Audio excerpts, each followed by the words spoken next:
అందరికీ నమస్కారం. ఇప్పుడు ఒక ప్రేయర్ చెప్పేస్తాము. ఇక్కడ చేరి ఉండే తల్లిదండ్రులందరూ మంచి బిడ్డ అంటే దీర్ఘాయుషగా, మంచి ఆరోగ్యం, మంచి గుణాలు, మంచి తెలివితేటలతో తల్లిదండ్రుల్ని బాగా అర్థం చేసుకొని లాస్ట్ వరకు వాళ్ళకి తోడుగా ఉండే ఫ్యామిలీకి, సమాజానికి మంచి గిఫ్ట్గా ఉండే మంచి బిడ్డని హ్యాపీగా, ఈజీగా తీసుకొని ఈజీ అండ్ సేఫ్ నార్మల్ డెలివరీతో తీసుకోవాలి అని ప్రార్థిస్తున్నాను. ఇప్పుడు ఇక్కడ డెలివరీ అయిన వాళ్ళు వాళ్ళ ఎక్స్పీరియన్స్ మనతో షేర్ చేసుకునేదానికి వచ్చినారు. ఇప్పుడు నివేదిత మేడం కంటిన్యూ చేస్తారు. రండి. అందరికీ నమస్కారం. నేను డాక్టర్ నివేదిత అండి. అండాల్ మేడం దగ్గర వర్క్ చేస్తున్నాను. మనం ఇప్పుడు ఒక మదర్ యొక్క ఎక్స్పీరియన్స్ అంటే నార్మల్ డెలివరీస్ తను అండాల్ మేడం దగ్గర చేసుకున్నారు. తన బ్యూటిఫుల్ ఎక్స్పీరియన్స్ మనతో షేర్ చేసుకోవడానికి వచ్చున్నారు. హరిత గారు 2 నార్మల్ డెలివరీస్ మేడం దగ్గరే అయ్యింది. సో తన ఎక్స్పీరియన్స్ తన మాటల్లో చెప్తారు. మనందరం మనసు పెట్టి వింటాం. ఓకేనా? ఇక్కడ విచ్చేసిన అందరికీ నా నమస్కారాలు. నేను ఇక్కడ 2 డెలివరీస్ ఇక్కడే అయ్యాయి. నాకు 2 నార్మల్ డెలివరీసే అయ్యాయి. ఫస్ట్ది 2020లో సెప్టెంబర్లో నాకు డెలివరీ అయింది ఆండాల్ మేడం దగ్గర. సెకండ్ది రీసెంట్గా 1 మంత్ బ్యాకే డెలివరీ అయింది. ఫస్ట్ అప్పుడు నేను 5 మంత్స్ వేరే హాస్పిటల్లో చూయించుకుంటూ ఉండేదాన్ని. నేను ఇలా యాక్ట్లో, యూట్యూబ్లో మేడం వీడియోస్ చూసి బాగా మోటివేట్ అయిపోయాను. ఇట్లా అందరూ వీడియోస్ వాళ్ళ ఎక్స్పీరియన్స్ చెప్పడం చూసి నాకు బాగా నార్మల్ డెలివరీ, అప్పటి వరకు నాకు అసలు నార్మల్ డెలివరీ చేసుకుంటానని కానీ నాకు అవుతుంది అని అసలు థాట్ కూడా లేదు. ఫిక్స్ అయిపోయాను నా బాడీకి, నా స్టామినాకి నాకు కంపల్సరీ సిజేరియనే అవుతుందని. అండ్ ఇంట్లో వాళ్ళు కూడా పెయిన్స్ తట్టుకోలేవు, నీకు సిజేరియనే అవుతుంది అన్నారు. కానీ ఒకరోజు సడన్గా యాక్ట్లో మేడం వీడియో చూసి ఓకే ఎవరైనా నార్మల్ చేసుకోవచ్చు అని నాకు ఒక నమ్మకం వచ్చి 6th మంత్ నుంచి మేడం దగ్గర నేను విజిట్ అయ్యి ట్రీట్మెంట్ తీసుకున్నాను. ఇక్కడ అసలు ఎక్కడ హాస్పిటల్ ఎన్విరాన్మెంట్ అనేది ఉండదు. ఇక్కడ ప్రతిదానికి డైట్ చెప్పడానికి, మనల్ని మోటివేట్ చేయడానికి, రిసీవ్ చేసుకునే విధానం కానీ అంతా మన ఇంట్లో మన కజిన్స్, సిస్టర్స్ ఎలా రిసీవ్ చేసుకుంటారో అలాగే రిసీవ్ చేసుకుంటారు. ఈవెన్ డెలివరీ అయిపోయాక కూడా ఆ రిసీవింగ్లో ఎక్కడ డిఫరెన్స్ అనేది నేను ఇక్కడ చూడలేదు. సేమ్ నాకు డెలివరీ అయిపోయి కొంచెం హెల్త్ ఇష్యూ వచ్చి చెక్ చేయడానికి వచ్చిన నన్ను అవసరం ఇక్కడ నాకు ఫీవర్ వచ్చినా కూడా ఇక్కడ అడ్మిట్ చేసుకొని నాకు ముందు ఎలా ట్రీట్ చేశారో అలాగే ట్రీట్ చేశారు, అంతే రెస్పాన్సిబిలిటీగా. ఫస్ట్ టైం డెలివరీ అప్పుడు కరోనాలో అసలు మా మదర్, ఫాదర్ ఎవరు లేరు, అందరూ ఐసోలేషన్లో ఉన్నారు. వాళ్ళకి కరోనా వచ్చి నేను మా హస్బెండే ఉన్నాము. అయినా మేము ధైర్యంగా వచ్చాము. ఇక్కడ సిస్టర్సే మొత్తం చూసుకున్నారు డెలివరీ మొత్తం, డాక్టర్ సిస్టర్సే. నాకు ఇంకా మదర్ లేరు దగ్గర పక్కన అనే ఫీలింగ్ నాకు ఎక్కడ రాకుండా, ఎక్కడ నాకు పెయిన్ తెలియకుండా పెయిన్లెస్, ఈజీ, సేఫ్ డెలివరీ అయిపోయింది ఫస్ట్ది అయితే. ఇప్పటికీ నేను ఫస్ట్ డెలివరీ ఎలా అయిందని సెకండ్ డెలివరీ వరకు ఆలోచిస్తూ ఉండేదాన్ని. సెకండ్ది అయితే ఇంకా చాలా ఈజీగా అయిపోయింది. జస్ట్ 6కి వచ్చాను హాస్పిటల్కి, ప్రొసీజర్ స్టార్ట్ చేశారు. 7 కల్లా డెలివరీ అయిపోయాను. జస్ట్ ఒక 5 minutes కూడా నేను పెయిన్ బేర్ చేసినట్టు నాకు అనిపించలేదు. ఆ పెయిన్ కూడా బేరబుల్లే ఉన్నింది, జస్ట్ పీరియడ్ పెయిన్స్ లాగా ఉన్నాయి. సెకండ్ టైం డెలివరీ అప్పుడు నాకు ఇంట్లో జస్ట్ పీరియడ్ పెయిన్స్ లాగా వస్తే నేను చాలా రిలాక్స్డ్గా ఇంట్లో అన్నీ చేసి, అన్నీ పాపకి, పెద్ద పాపకి అన్నీ చూసుకొని నేను చాలా రిలాక్స్డ్గా నేను మా హస్బెండ్ ఇద్దరే వచ్చాము. మా మదర్ వెనక నుంచి వచ్చేసరికి నా డెలివరీ అయిపోయి నేను రూమ్లో ఉన్నాను. ఓటీ నుంచి వచ్చేసి రూమ్లో ఉన్నాను. జస్ట్ వాళ్ళు వచ్చేసరికి నాకు ఈజీగా డెలివరీ అయిపోయి చాలా యాక్టివ్గా ఉన్నాను. ఫస్ట్ టైం కూడా సేమ్ అలాగే చిన్న పీరియడ్ క్రాంప్స్ వచ్చాను. ఈవినింగ్ వరకు నాకేం పెయిన్ లేదు. midnight 11:30 అలాగా జస్ట్ కొంచెం పెయిన్ వచ్చింది, అంతే. పెయిన్ వచ్చిన వెంటనే ఓటీలోకి తీసుకెళ్లారు. నేను పుష్ కూడా ఏం చేయలేదు. 2 డెలివరీకి పుష్ చేయకుండానే మేడం వాళ్ళు ఏం చేశారో ఓటీ థియేటర్లో తెలియదు, ఈజీగా బేబీ బయటకు వచ్చేసింది. సెకండ్ డెలివరీ అప్పుడు మధ్యలో ఒకసారి రావడం, అడ్మిషన్లో ఉండడం, వెళ్ళడం. డెలివరీ అప్పుడు నాకు కొంచెం 5 years గ్యాప్ వచ్చింది అని నాకు కొంచెం ఇంకా పెయిన్స్ రాలేదు. సెకండ్ టైం త్వరగా నాకు ఫస్ట్ టైం 9 months కంప్లీట్ అయ్యి 10th month first day pains వచ్చాయి. పెయిన్స్ కూడా రాలేదు, జస్ట్ అడ్మిట్ అయ్యాను. సెకండ్ది అందరూ తొందరగా అయిపోతుంది అంటుంటే నాకు 9 months కంప్లీట్ అవుతున్నాయి, ఇంకా 4-5 days ఉన్నాయి, ఇంకా నాకు పెయిన్స్ రావట్లేదు అన్నారు.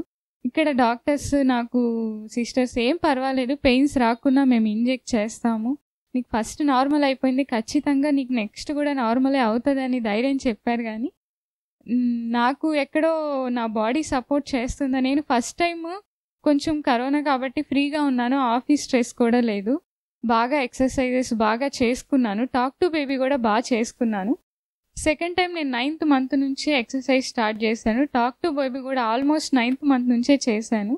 కానీ నా పెద్ద బేబీతో నేను ఫస్ట్ మంత్ నుంచి మాట్లాడిస్తూనే ఉన్నాను, వాళ్ళ సిస్టర్ ఆర్ బ్రదర్తో మాట్లాడు అని డైలీ మాట్లాడిస్తున్నాను. నేను నా ఆఫీస్ స్ట్రెస్ వల్ల కొంచెం తగ్గించాను మేడం. ఆ ఎఫెక్ట్ నేను ఇప్పుడు చూస్తున్నాను. నా talk to baby first time బేబీకి ఇప్పుడు బేబీకి, ఫస్ట్ బేబీ ఎంత సపోర్ట్ చేసింది ఆఫ్టర్ డెలివరీ, ఇప్పుడు బేబీ ఎంత సపోర్ట్ చేస్తుందని నేను ఎగ్జాంపుల్. టాక్ టు బేబీ తక్కువ చేయడం వల్ల నేను సఫర్ అవుతున్నాను కొంచెం. ఇప్పుడు డెలివరీ అనేది మేడం వాళ్ళు చూసుకుంటారు, టాక్ టు బేబీ అనేది మన బేబీ కోసం చేసుకుంటాము. అది నేను సెకండ్ డెలివరీ అప్పుడు చేయలేకపోయానని ఇప్పుడు బాగా రిగ్రెట్ అవుతున్నాను. కానీ ఇప్పుడు డెలివరీ అయ్యాక మా హస్బెండ్ బాగా టాక్ టు బేబీ చేస్తున్నారు. నిద్రపోయేటప్పుడు బాగా చెప్పండి బేబీకి, అది సబ్ కాన్షియస్గా బాగా రికార్డ్ అవుతుంది.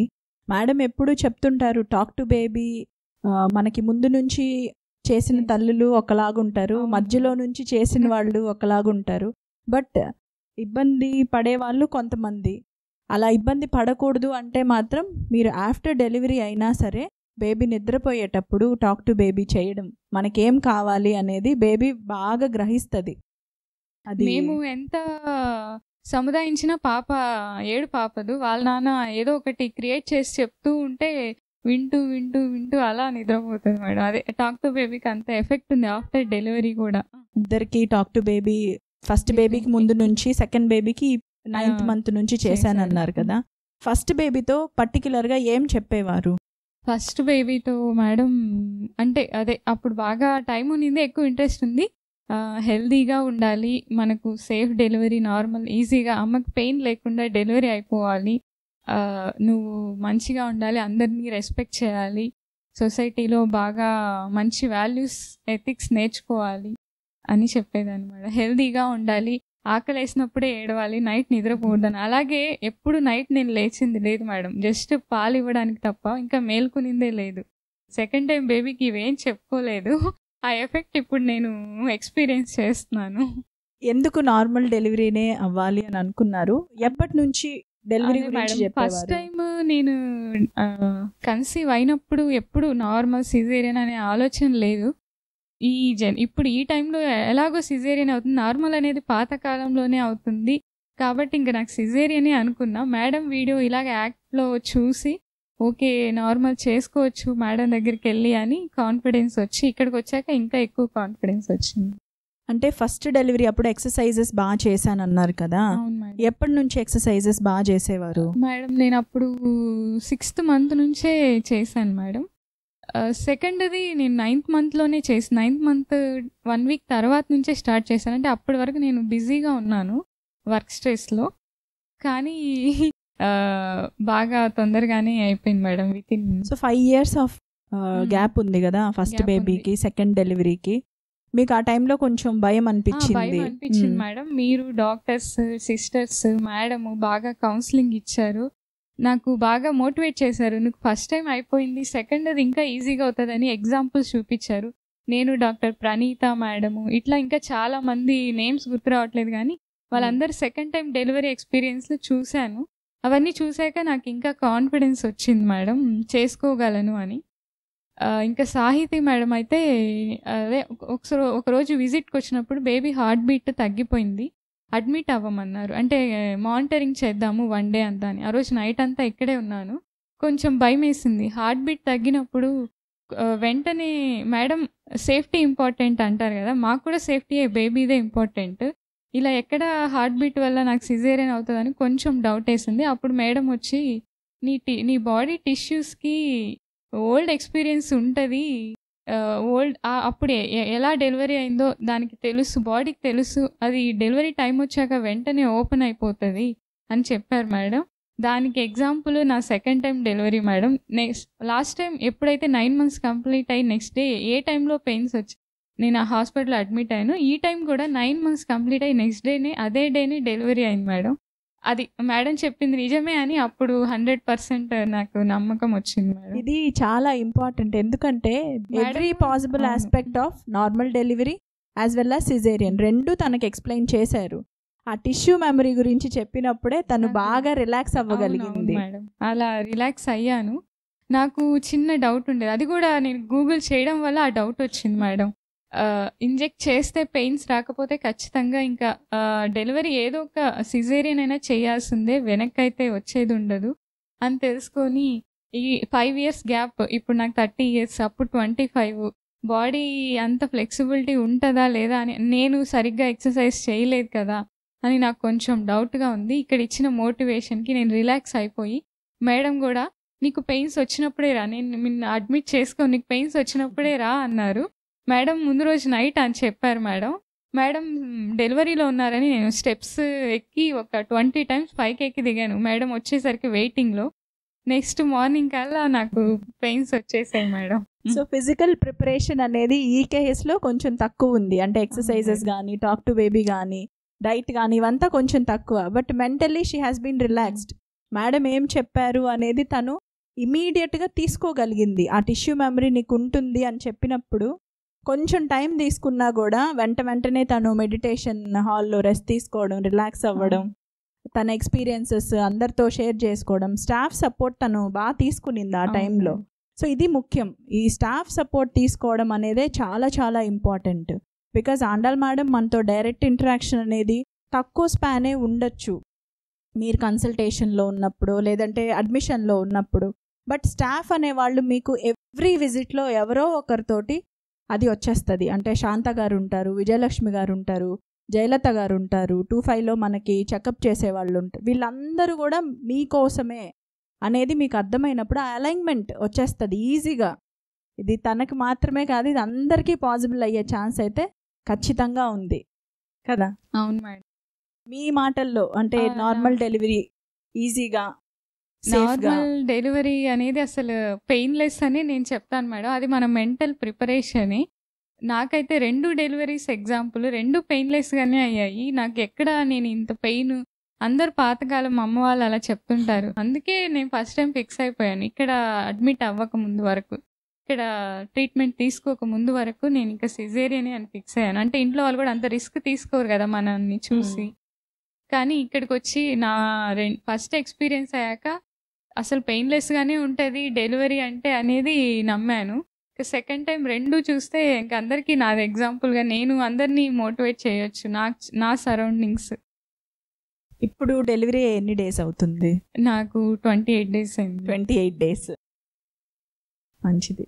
అదే మేడం, నాకు 8th monthలో కూడా బ్లడ్ లేదన్నారు మేడం వాళ్ళు. డైట్ అది చెప్పి కౌన్సిలింగ్ ఇచ్చి డైట్ ఇచ్చారు. నేను నెక్స్ట్ మంత్ కల్లా పెరిగిపోయింది మేడం. స్పెసిఫిక్గా డైట్ ఏం చేశారు బ్లడ్ ఇంప్రూవ్ అవ్వడం కోసం? బ్లడ్ ఇంప్రూవ్ అవ్వడానికి డేట్స్ తిన్నాను, కిస్మిస్ నానబెట్టుకొని, అంజీర్, iron food, vitamin C tablets ఇచ్చారు మేడము. ఇంకా నేను గూస్ బెర్రీస్, ఉసిరికాయలు అవి తీసుకున్నాను. ఏం చెప్పుకునేవారు డైట్ తీసుకునేటప్పుడు? డైట్ తీసుకునేప్పుడు ఇది మన కోసమే, మన బ్లడ్ పెరిగితేనే మనకు డెలివరీ టైంలో సేఫ్గా ఉంటుంది, యాక్టివ్గా. నెక్స్ట్ కూడా చాలా ఇంపార్టెంట్ బ్లడ్ అని ఎంత ఇంప్రూవ్మెంట్ వచ్చింది? వచ్చింది మేడం, 1.5 points వచ్చేసింది. సో 1 month గ్యాప్లోనే 1.5 grams తనకి రైజ్ అయిందంట. అవును మేడం. మంచిది. సో ఫైనల్గా మీ మాటల్లో కన్క్లూడ్ చేసేసేయండి. అదే, ఇప్పుడు మనం టాక్ టు బేబీ అంటే మేడం, ఇప్పుడు వీడియోస్ చూసి వేరే హాస్పిటల్లో ట్రీట్ చేసుకునే వాళ్ళు కూడా టాక్ టు బేబీ చేసుకోవచ్చు. కానీ నార్మల్ డెలివరీ, నార్మల్ అనే కాదు, సిజేర్ అనే కాదు, భయం లేకుండా డెలివరీ చేసుకోవాలంటే ఇక్కడ మేడం దగ్గర అడ్మిట్ అవ్వాల్సిందే మేడం, ట్రీట్మెంట్ తీసుకోవాల్సిందే. ఎందుకంటే ఇక్కడ అంత సపోర్ట్ ఇస్తారు. ఆ సపోర్ట్ వల్ల మన మైండ్లో స్ట్రెస్ అనేది ఉండదు. ఇప్పుడు ఏ డెలివరీ అయినా ఈజీగా పెయిన్లెస్గా అయిపోతుంది. మనకు పెయిన్లెస్ డెలివరీ అవ్వాలి మేడం వాళ్ళు 99.9% నార్మల్కే ట్రై చేస్తారని నాకు 2 డెలివరీస్ వల్ల ఎక్స్పీరియన్స్ అయింది మేడం. ఎక్కడ తొందరపడి సిజేరియన్ అయితే చేయరు. ఫస్ట్ టైం నాకు పేగు చుట్టుకొని ఉన్నారు మేడం. అదే డెలివరీ రోజే స్కాన్ తీశారు. కానీ మేడం నాకు చెప్తే నేను ఎక్కడ కాన్ఫిడెన్స్ తగ్గిపోదని నాకు చెప్పనీయకుండా చూశారు మేడం. నేను సడన్గా రిపోర్ట్ చూసి నేను తెలుసుకున్నాను. అది మేడం నాకు చెప్పొద్దన్నారని మా హస్బెండ్ చెప్పారు మేడం. అంటే మనల్ని కూడా అంత మోటివేట్ చేస్తారు. డెలివరీ రోజు కూడా మనకి ఏది మీకు సిజేరియన్ అవుతుందని లాస్ట్ మినిట్ వరకు కూడా చెప్పరు అని నాకు అర్థమైంది మేడం. మనం పెయిన్లెస్ సేఫ్ డెలివరీ ఇంకా మేడంకి వదిలేస్తే మన డెలివరీ సేఫ్గా అవుతుంది అంటే ఇక్కడ చూపించుకోవాల్సిందే అని నా ఎక్స్పీరియన్స్ మేడం. Thank you.